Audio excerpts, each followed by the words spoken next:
Hey everybody, Deathblade here. I'm going to be reacting to Season 1 of the Untamed, and I want to keep my reactions to things that are like kind of relevant to the translation, to the language, to the culture. I think this is going to be a little bit better than last time. I should have all the subtitles here for those of you who are interested in seeing what the characters say, and without further ado, let's get into it.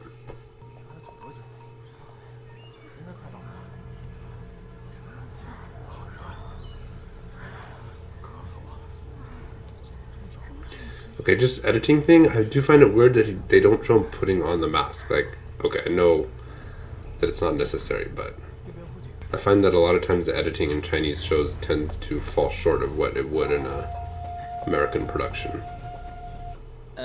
两位仙友，不知道你们口中的大梵山。这位仙友有所不知，这大梵山原本也是一处仙脉福地，后来不知为何就没落了。So I do have to check here. Sorry, let me go back here really quick. 实力 Pause it. I'm going to switch to Chinese subtitles real quick. 就到大梵山了。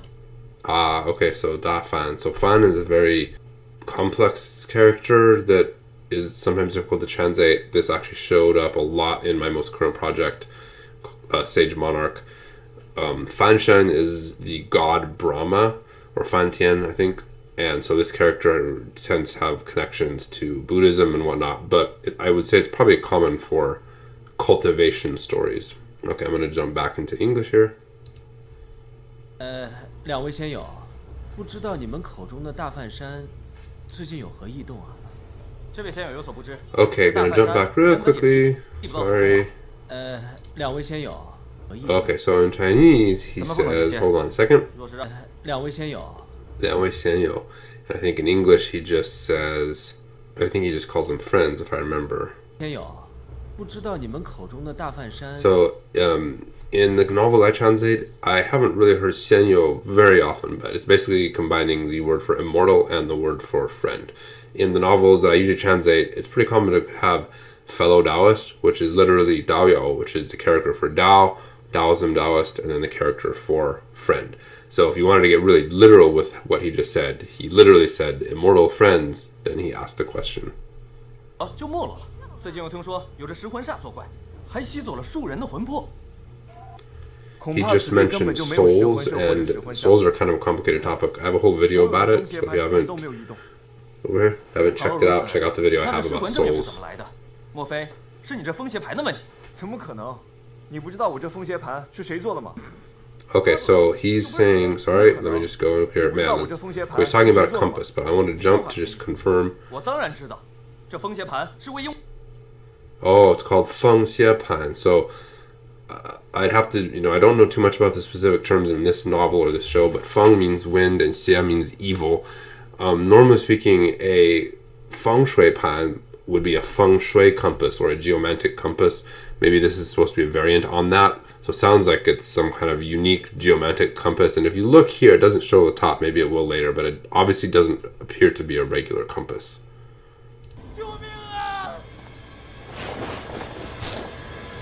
So this guy's doing lightness arts, Qinggong, and a lot of times the way it's portrayed in shows and TV shows and movies and whatnot, I don't really like. I think it should be fast and light as opposed to the whoosh kind of floating thing. I like this one version.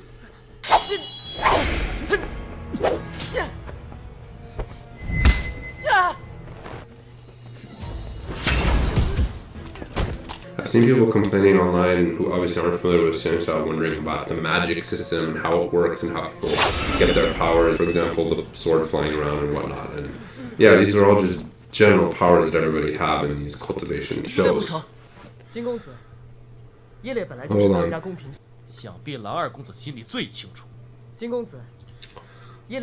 So I just want to point out that they're using the title Young Master here, except they switched it for Gongzi, which I generally don't translate as Young Master.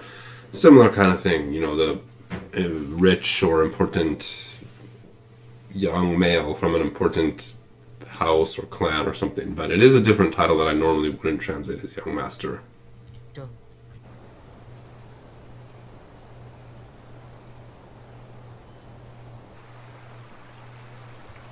I gotta say, I really like the outdoor settings. The scenery is awesome, and of course that's one of the things that makes people fall in love with China is this kind of beautiful outdoor stuff.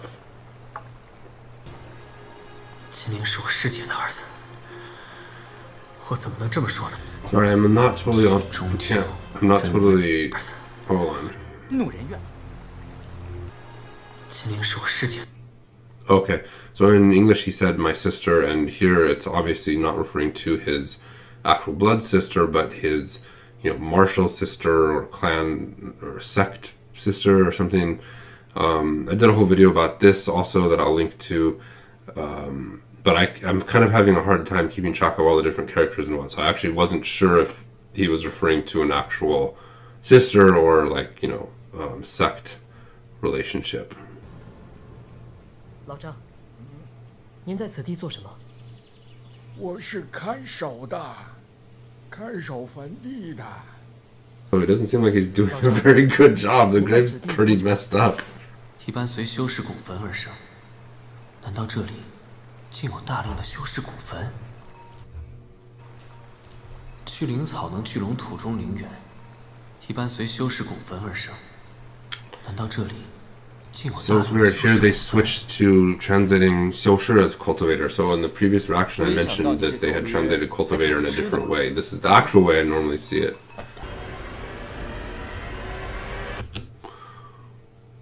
Okay, this is kind of hard to read because it's an ancient style font.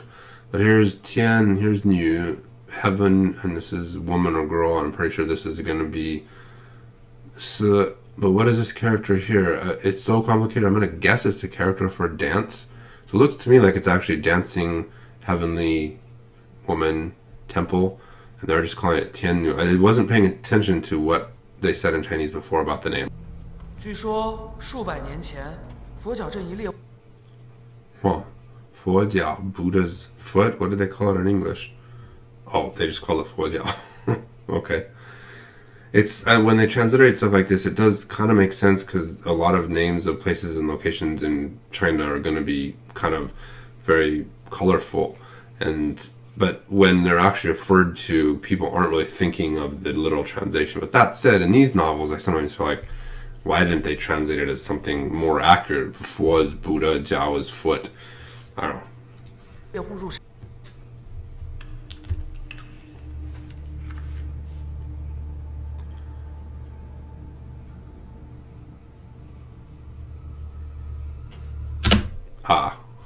See, so it doesn't look like an ordinary compass, but the geomantic compasses, regardless of whether they're fictional or real, I think a lot of times will have this little needle here.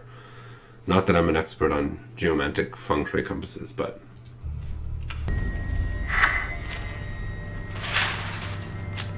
so again, good use of paper talismans for good depiction. 还愣着，还不快跑！你看到什么了？骨坟堆，所以我判断绝对不是食魂煞或是食魂兽所为啊。骨坟堆，所以我判断绝对不是食魂。He's actually referring to two different things here. So 食魂煞 and 食魂兽, which I would call, if I was going to translate it, probably something like soul-eating fiends or soul-eating beasts. Although I do like the way they just shorten it into soul eaters, but they were referring to kind of like two different sort of things. 多教一点实用的行不行啊？这食魂兽和食魂煞是靠吸取死者尚未分散的灵石 So they just did finally refer to the two different versions. 这六 T. If you watch Chinese shows, you should definitely learn that character, by the way, because it comes up a lot, especially in situations like this. Either tea or alcohol is what they're going to be drinking here.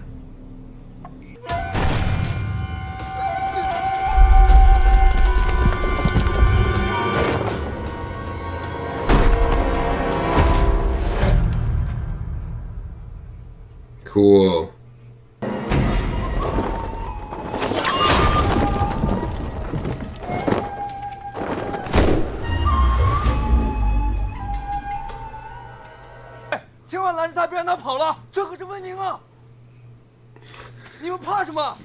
It's such typical cultivation logic. This happens all the time.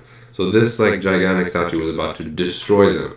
Then some guy comes along and beats it without any effort at all, and then they're like, hey, let's get this guy. Are you guys stupid? Well, you know, Xianxia logic. 一定老子就不在上。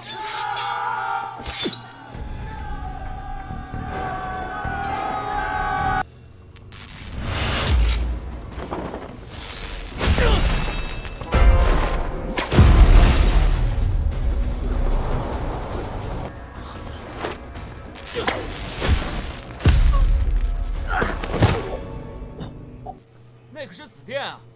只要是夺舍之人，紫电一抽便可试出来。够了吧，江宗主？那可是紫电啊！ Oh, it's the end. I was like, what the heck? I can't believe I didn't make the connection. Purple lightning, of course.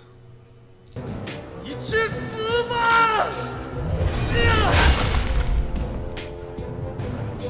I just realized that he didn't say go to hell. He said ni chu seba, which basically just means die. But, you know, I guess the feeling is it matches up with the English translation. 姐，你看他，我有预感，他这次肯定会把云城捕捉处 So 搅得一团 interestingly, 乱。 I'm going to jump back really 到 quickly, 了， double 都 check 起 Chinese, 茧 make 了。 sure I know what I'm talking 先走了 about. 喂，姐，你看， Because they talk really fast, but they are calling her Jia, which incidentally places her at a higher ranking and possibly even age than them, which comes across, at least right now to me, in her voice. She definitely sounds a lot more mature than them. They're referring to her by her actual name in the subtitles, but they're actually using her title. They're speaking Chinese really fast, so it's hard for me to kind of keep up with every little thing they're saying. That's why I keep having to switch to the subtitles and go back and check.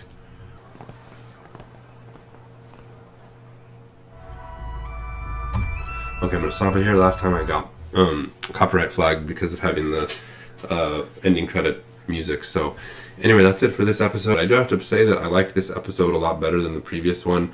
It advanced the story a little bit and had some cool, interesting, you know, little mystery thing that they solved again.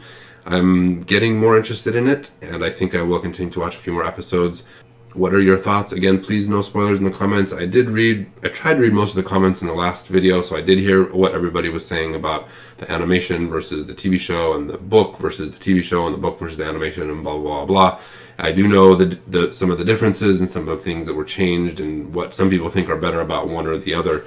For me personally, I would like to stick with this for a while to kind of see it. You know, it's actually been a long time since I have watched a show like this to compare the translation and the subtitles and the actual Chinese language. I've translated so much of the Cultivation stuff myself, most of it without having referenced anything. When I first started translating this stuff, there wasn't much to watch, especially stuff with English subtitles. So I am interested to seeing something with relatively good production values and an okay translation. In terms of the translation, I have to say I'm mostly impressed.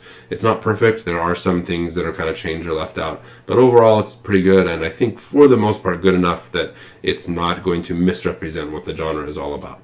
So that's what I have in terms of thoughts for this video. See you in the next video. Gao